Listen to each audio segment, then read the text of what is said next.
Madame la Présidente, Mesdames et Messieurs les députés, ce mois d'octobre a été marqué par un nouveau surgissement de la violence au Proche-Orient. Une violence aveugle, d'une brutalité sans précédent.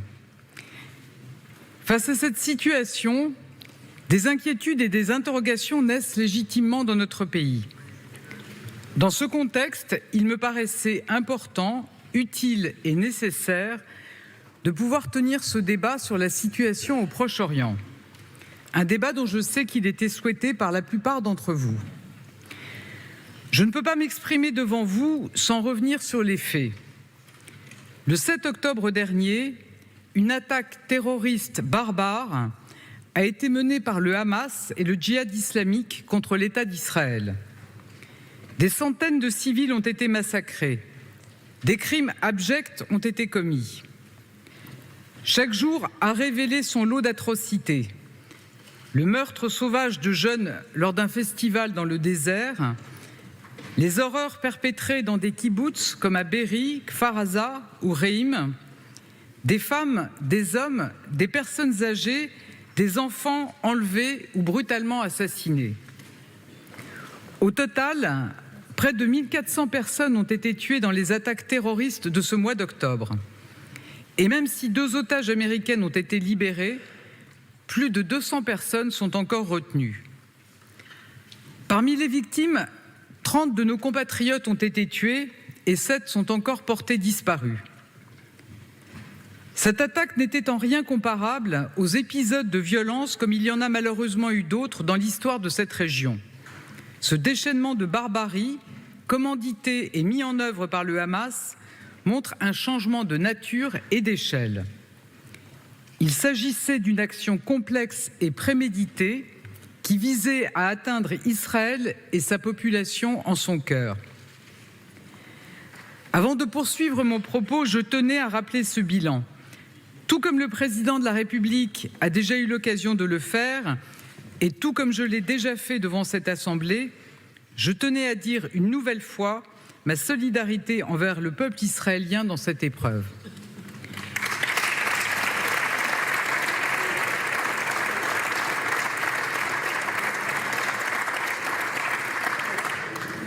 Je veux avoir une pensée particulière pour nos ressortissants, en particulier pour les victimes françaises et les disparus, pour leurs proches, leurs familles.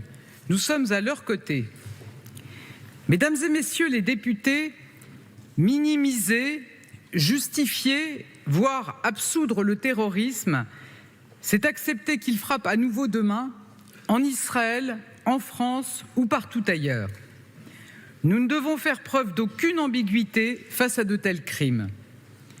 Le président de la République l'a affirmé avec force, Israël a le droit à la sécurité, Israël a le droit de se défendre dans le respect du droit international. Et ceux qui confondent le droit des Palestiniens à disposer d'un État et la justification du terrorisme commettent une faute morale, politique et stratégique.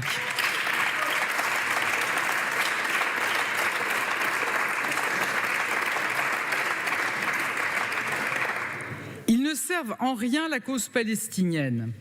Et soyons très clairs, les Palestiniens ne sont pas le Hamas n'est pas le peuple palestinien.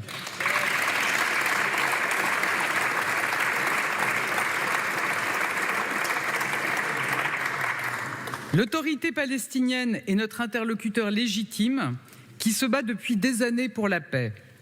En agissant comme il l'a fait, le Hamas a exposé délibérément, de manière criminelle et cynique, toute la population de Gaza. Il utilise les populations civiles comme boucliers humains. En agissant de la sorte, le Hamas met en péril les espoirs de paix dont les Palestiniens ont tant besoin. Si je souhaite commencer par rappeler le bilan tragique des attaques terroristes de ce mois d'octobre, si je m'apprête à évoquer les milliers de victimes civiles de Gaza et la situation humanitaire épouvantable dans la zone, c'est parce que nous ne devons pas perdre de vue l'ampleur et la gravité de la crise qui se joue. Il y a des morts, il y a des familles brisées, c'est une tragédie et les tragédies se prêtent mal aux postures ou aux indignations à géométrie variable.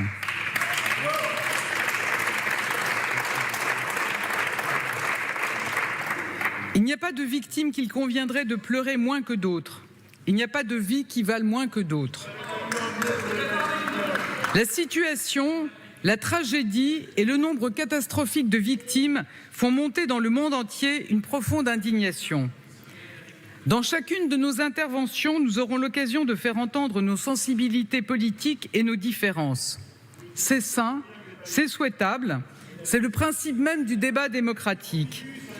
Mais face à la gravité de la situation, il nous faut agir en responsabilité. Ces moments nous appellent collectivement à la hauteur et à la mesure. Ne le perdons pas de vue. En prononçant ces mots,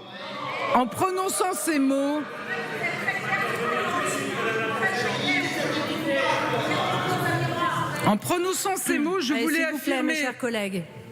Madame la Première ministre. En prononçant ces mots, je voulais affirmer ici mon soutien et celui de mon gouvernement à la présidente de l'Assemblée nationale.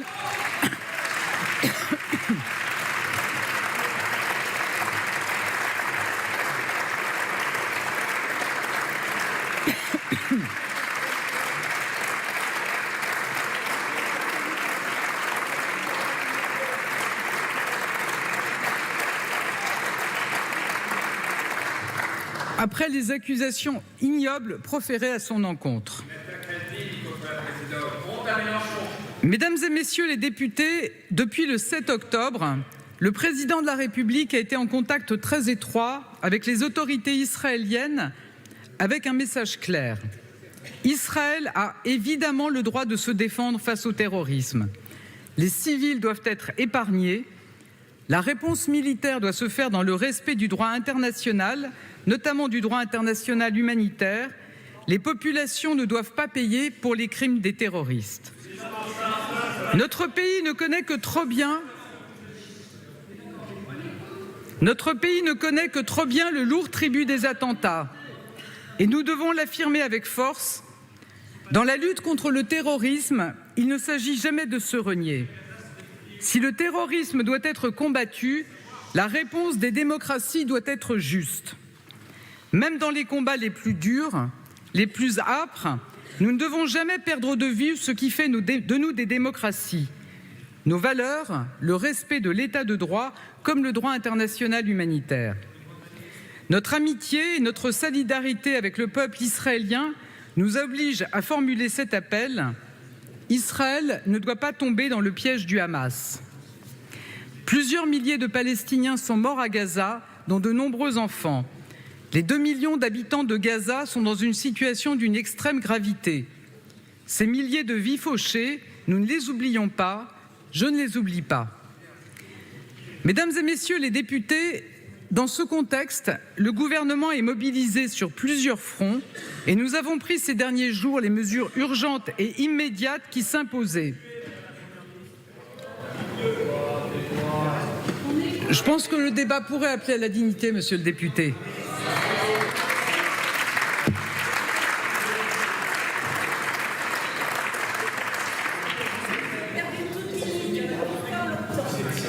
Tout d'abord, nous agissons depuis la première heure pour la sécurité de nos ressortissants.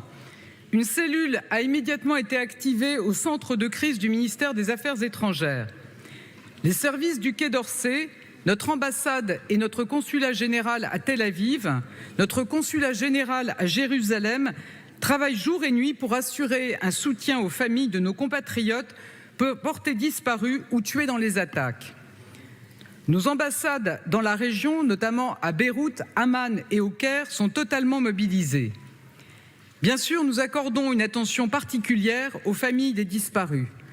Le président de la République s'est entretenu vendredi avec elles, comme la ministre des Affaires étrangères, Catherine Colonna, avait eu l'occasion de le faire à Tel Aviv il y a une semaine. Nous sommes en lien permanent avec ces familles pour répondre à leurs inquiétudes. S'agissant des otages, je veux l'affirmer solennellement, nous mettons tout en œuvre pour obtenir leur libération immédiate et sans condition. Vous comprendrez que je ne puisse pas en dire plus. Nous sommes par ailleurs en lien avec la communauté française sur place pour lui apporter le soutien nécessaire. En 2 semaines, la France a permis à 3600 de nos compatriotes de rejoindre le territoire national depuis Israël avec l'affrètement de moyens civils et le soutien de nos armées. Je n'oublie pas les dizaines de Français bloqués à Gaza dans des conditions extrêmement précaires. La ministre des Affaires étrangères a pu s'entretenir par téléphone avec beaucoup d'entre eux lors de son déplacement dans la région. Nous poursuivons nos efforts pour qu'ils puissent quitter la zone. Permettez-moi de rendre une nouvelle fois hommage aux diplomates, aux militaires, aux fonctionnaires français engagés sans compter dans cette situation éprouvante.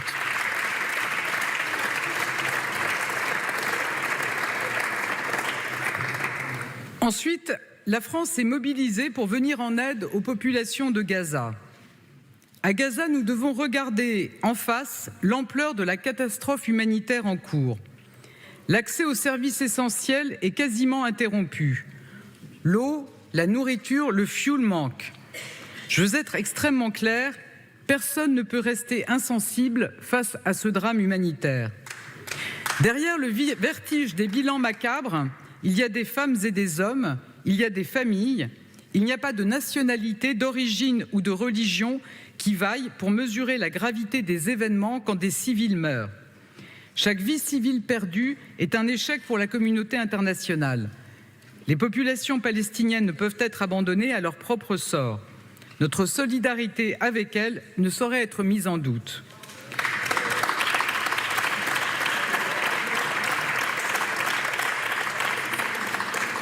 C'est pourquoi nous demandons une trêve humanitaire qui permette un accès sûr et immédiat pour l'acheminement de l'eau, de nourriture, de fioul et d'aide humanitaire et médicale à Gaza. Cet accès doit se faire sous l'égide des Nations Unies et la sécurité des personnels humanitaires être garantie. Même si 2 convois ont pu franchir la porte de Rafah,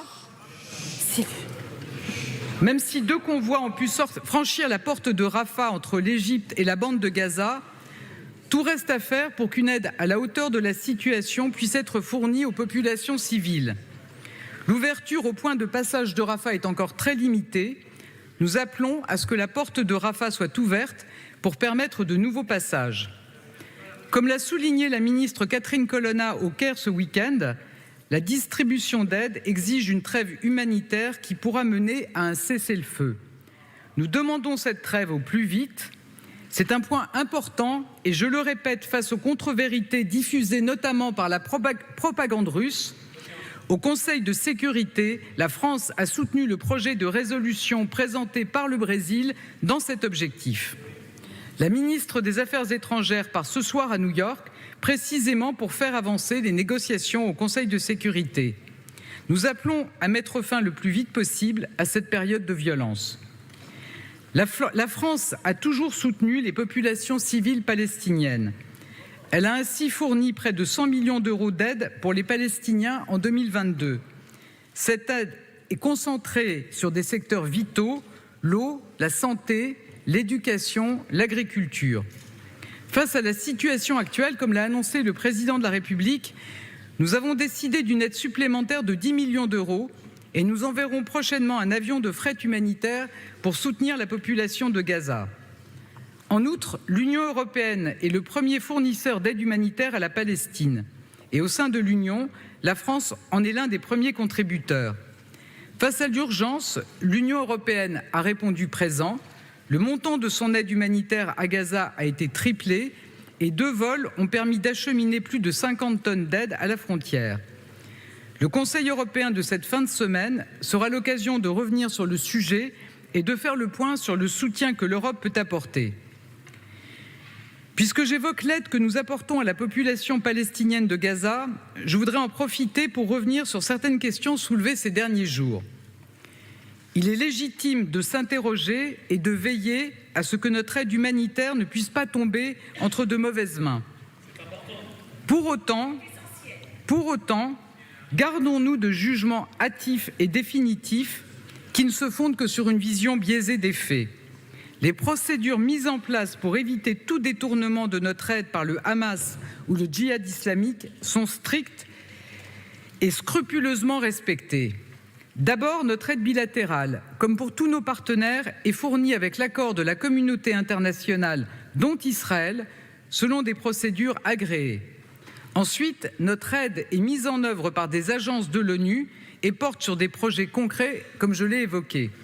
Enfin, les aides sont contrôlées par l'administration israélienne elle-même. C'est le cas pour nous comme pour nos partenaires.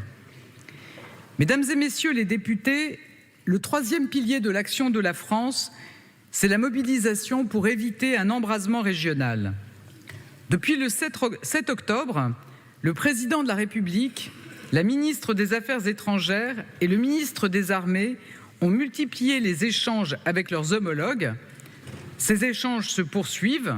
La ministre Catherine Colonna s'est rendue en Israël, à Jérusalem-Est, au Liban, en Égypte.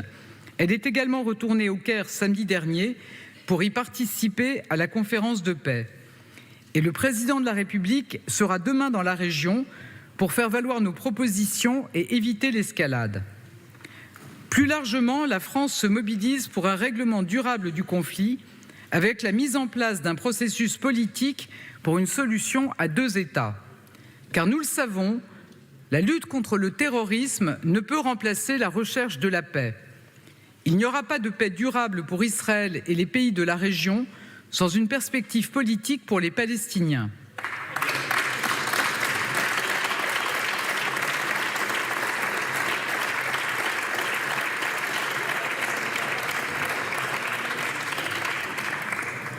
La solution est claire, des garanties indispensables pour la sécurité d'Israël et un État pour les Palestiniens.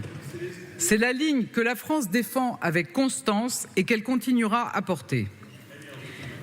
La sécurité durable de l'État d'Israël, la lutte résolue pour l'éradication du terrorisme dans la région et le respect des aspirations légitimes de chacun forment un ensemble indissociable. Les États de la région ont à ce titre une responsabilité particulière. La dynamique de normalisation des relations entre Israël et plusieurs États de la région est souhaitable. Elle doit s'accompagner d'un processus politique pour répondre aux aspirations légitimes des Palestiniens et des Israéliens. Notre responsabilité est grande et nous l'assumons. La France est capable de parler à tout le monde. Elle est l'amie d'Israël, l'amie des Palestiniens, elle est l'amie des pays arabes dans la région. C'est une position indépendante que nous avons toujours assumée, une position qui nous donne un rôle pivot pour aider à tracer le chemin de la paix. Mesdames et messieurs les députés, la situation au Proche-Orient est complexe, difficile.